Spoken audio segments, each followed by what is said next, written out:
Hey, deserving listeners, 90 Day Fiancé, The Single Life, let's watch. My name is Dr. Kirk Honda. I'm a therapist and a professor. Since this is a psychology YouTube channel and podcast, every episode that I create may contain triggering material, so watch with care, and let's watch. I have cats.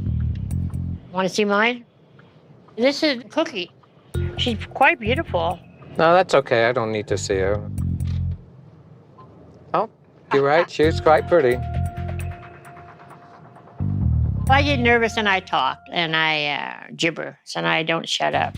Okay, so we're learning Debbie, when she gets nervous, she starts talking, and it triggers the other person to be like, I'm being talked at, and then that creates more awkwardness, and she continues to talk. She's like, I have a cat. Want to see a picture? He says, no, it's okay. Here's my... She has a cat named Pookie. I had a cat named Pookie, by the way. Boy, she lived to be very old. She was, I don't know, 20, her late 20s, which usually cats like 15 is old. Like she was well into her 20s and was very blind and deaf and arthritic for the last 10 years of her life. So I don't know how happy she was. Anyway, not to bum people out, but... So we're learning that she gets awkward and she talks a lot. Okay, that's interesting to know. Talk a lot. Drinks? Drink. You drink? I do not. Really? I know. Okay. How you doing? Hi, can I get you something to drink? Something I to would eat? love a scorpion. It is And 6 a water. shots, 64 ounces. Is that okay? Yeah. All right. One drink with 6 shots, 64 ounces. I mean, there was, I don't know if I showed this, but was it in the Bears All or something? Debbie and Colt were talking about this drink that she makes. I can't remember what it's called, like a Dirty Vegas or something. And it was this giant glass and had what looked to be a lot of booze in it. So I don't know, maybe she can handle it. All right. That is a lot That's a very large drink. Yes. Thank you. Enjoy. Thank you. When I found out he doesn't drink, I thought, oh my God, how do I loosen this person up? I ordered a drink that had 6 shots, but I didn't feel bad. If he doesn't drink, then that's his problem.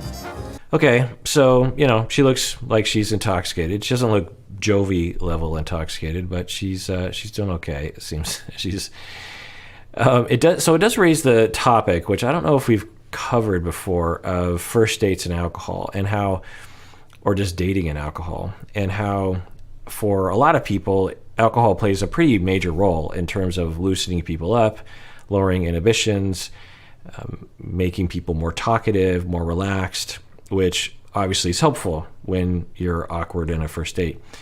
It also can just put you in a social mood, that makes you just enjoy things more. So there's that. The flip side to this is that what if you don't drink? Or what if you don't like to drink? Or what if drinking doesn't really do that for you? What do you do? And for people in recovery, and I don't know if this fella is in recovery from addiction, dating can be really hard.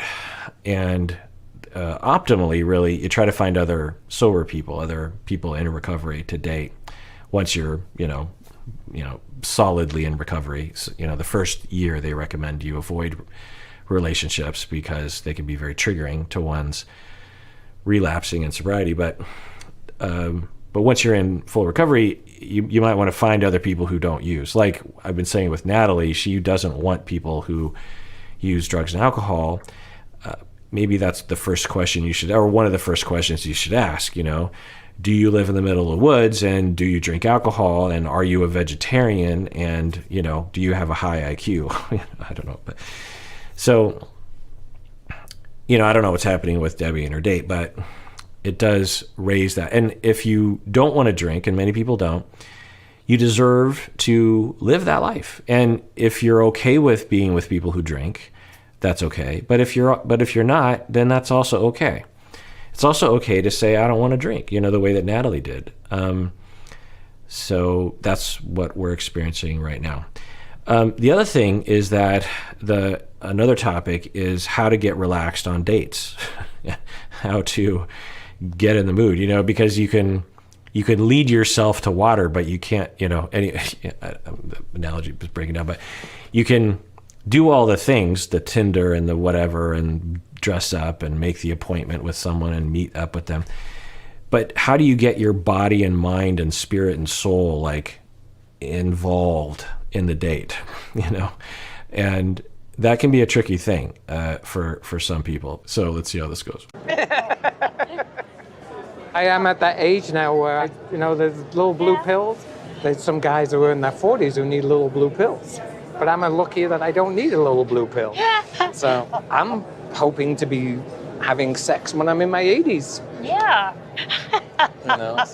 So it's interesting. We haven't seen this, but this is dating when you're older. I find not everyone, a much more practical communication or disclosure. He's just like, what do you think about having sex on the first date? And she's like, well, I mean, I'm not opposed to it. We'll see how things go, but I'm not opposed to it. And then he's like, some people need a Viagra, and I don't need Viagra. And she's like, oh, if you're younger, you might think like, what kind of talk is that on a date? And again, not all older people, middle-aged people talk like this dating, but many do, because by this age, you've been around the block a lot of times. I don't know, what do I say? There's a certain honesty, I guess, and letting go of the need to look a certain way, I guess. Of course, not all, and of course, younger people can be that way too. But anyway, I'm actually enjoying seeing them being authentic and honest about these sorts of things. In their 80s and they don't need a blue pill. I'm thinking more power to them. I'd love to find something like that. But I have no idea where this date is going, and I would like to think it has a really good outcome, but I don't know. I have no idea. I will say that there's this expectation, kind of even on this show, that you're supposed to have sex like really quickly. And of course, if you want to on the first date, then yeah, if people are into it. But there's also nothing wrong with being like, yeah, I mean, maybe date 10 or even 20 or 50 or something. I don't want to think about sex yet. Maybe a kiss, maybe making out, but there's this thing, and me and the pod wife will often lament this trope in movies and TV, that whenever there's a romantic tryst or a romantic plot line in a movie or TV show, they almost always have sex as soon as they can. The very first date. Like in a rom-com, you rarely see people on the first date just make out on the couch and say goodnight. It's always rip your clothes off and have sex. And statistics show most people don't do that. Many people do, and that's fine. And of course it's fine.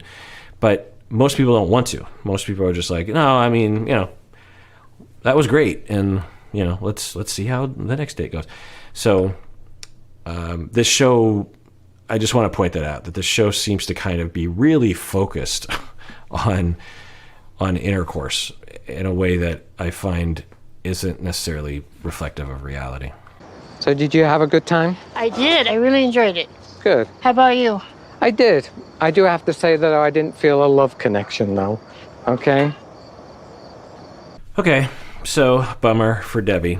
But I will say, using this as a jumping off point, there's a fair amount of this sort of dating, right? Where Tinder or online dating, and you don't really know someone until you meet up for the first time, and you meet up, and a lot of times, I think, I would say a pretty sizable percentage of the amount of time, maybe even right in the beginning of certain meetups after talking online, you just know, yeah, I'm not attracted to this person, it's not going to work, or them towards you, and what do you do? So for him, I think he pretty quickly was not into it. That's the way it looked. I don't know though.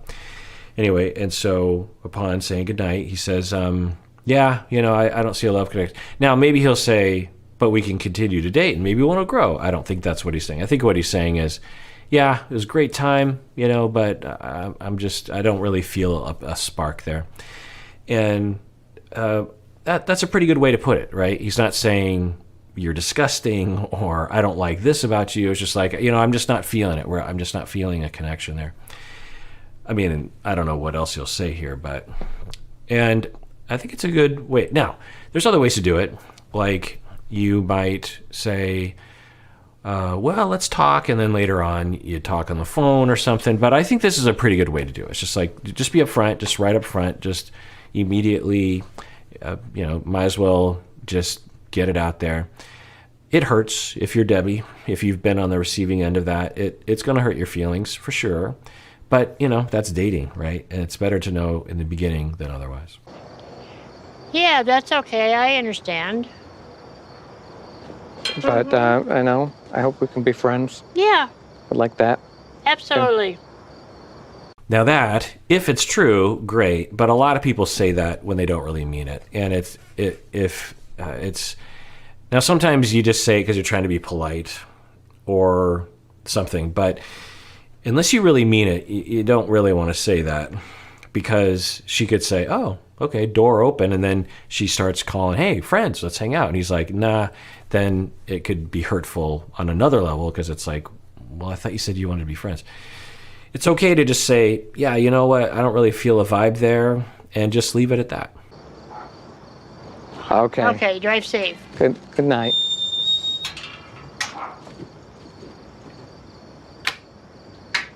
Now let's see what Debbie does, because at first I thought she seemed to be taking it well, but she, I think, has a thing with rejection. Like when Colt said that it was time for her to move out after 3 months, she did not take that well. So now I will say that even for pretty confident people, which we know Debbie is not, this could hurt. And knee-jerk reaction immediately afterwards, you might have a kind of ugly reaction to it. So, and that's okay. She liked him. She was attracted to him. He's not into her. This might be literally the first time she's been shot down in person since she was a teenager, or maybe even the first time ever in her life, depending on what her life has been like. So let's see what she does.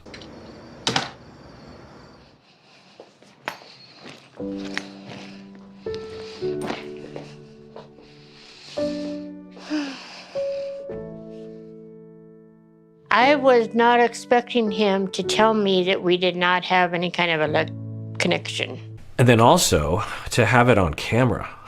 I mean, that's got to be rough. So, yeah. Okay, well, she seems to be taking it well so far. She's like, I didn't expect that. Yeah, okay. I was expecting him to say, it was nice. Maybe I'll give you a call. So it was like a little bit hurtful.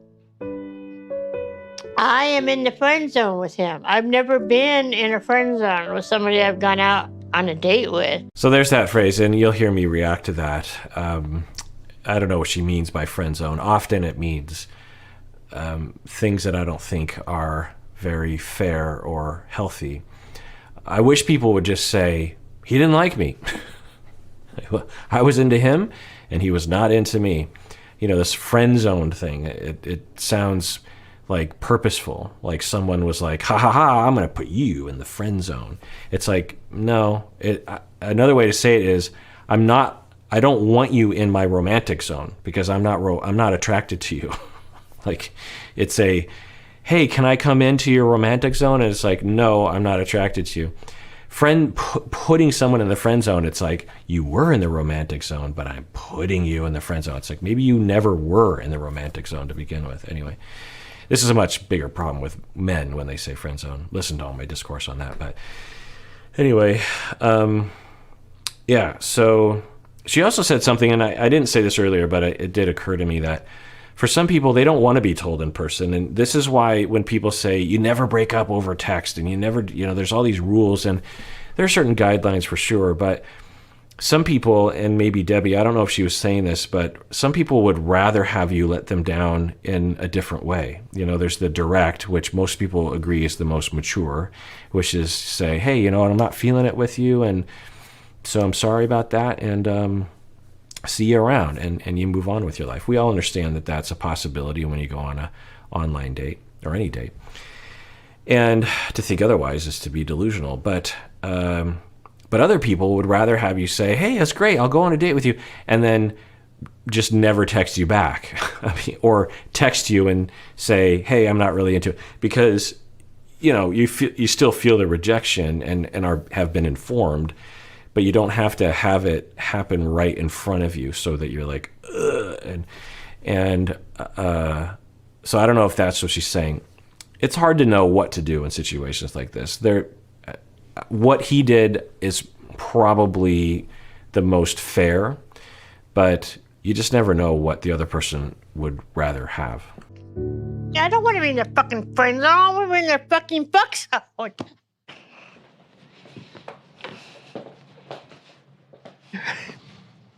Why are you crying? It's hard putting yourself out there, especially after I was married for 27 years. Yeah. So she's dealing with it really well. It's hurtful. There's a lot on the line.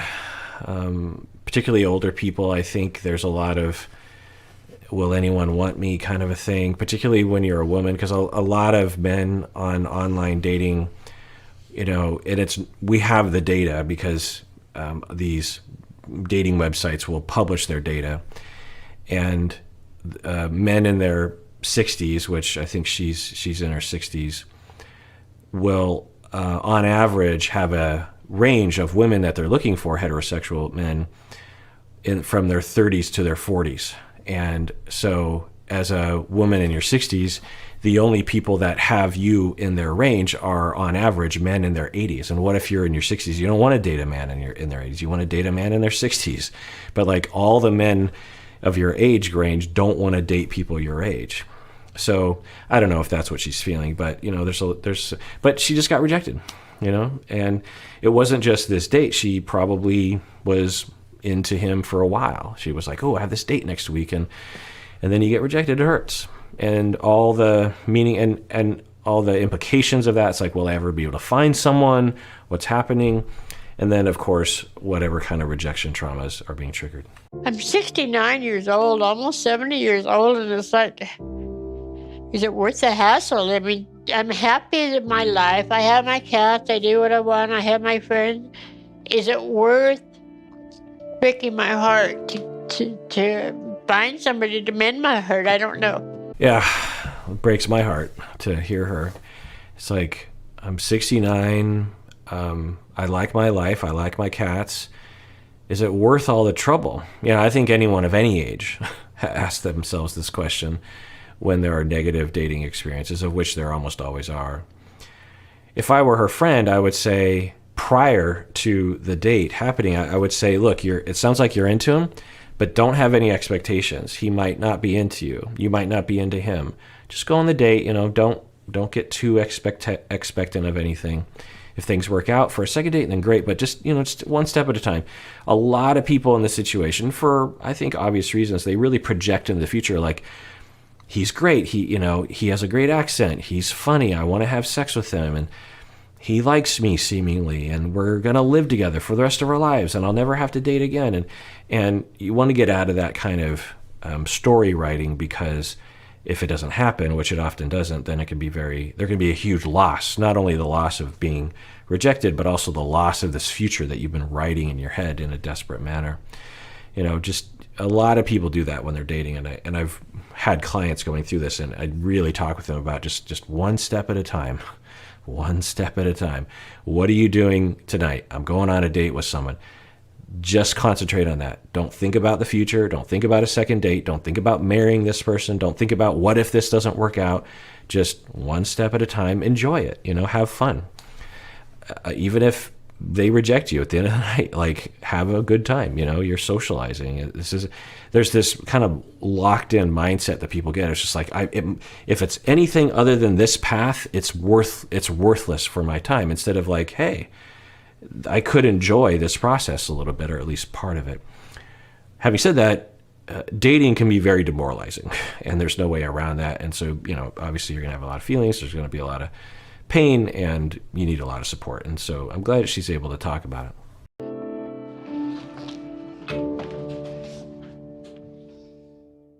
Oh, the other thing that she was saying is, maybe it's not worth it. Maybe I should just give up. And certainly that she could decide that. She'd be like, But when I talk to people that age, I'm like, no. You could live, you're almost 70, you could easily live another 20 years. And even if it's just 10 years more, having a partner, if that's what you really want, can be worth it. It's up to you to decide that, but I wouldn't say I'm 69, I give up. Just like, there are people who come to me and they're, in their 60s and they want to become a therapist. They had another career and they come to me and it's like, am I too old? Because you got to go to graduate school, you got to go internship, it takes a long time. And what I'll say is, of course, I don't know if it's worth it to you, but I've worked with many students who were in their 60s, I think students even in their 70s, who decided to become a therapist and did not regret it. So, your life doesn't end at that age. All right, well, that is it for that episode. If you want to join the conversations below in the comments or on Discord or on the subreddit or on Instagram or on Facebook, you can do so there. And everyone out there, please take care of yourself because you deserve it. You really, really do.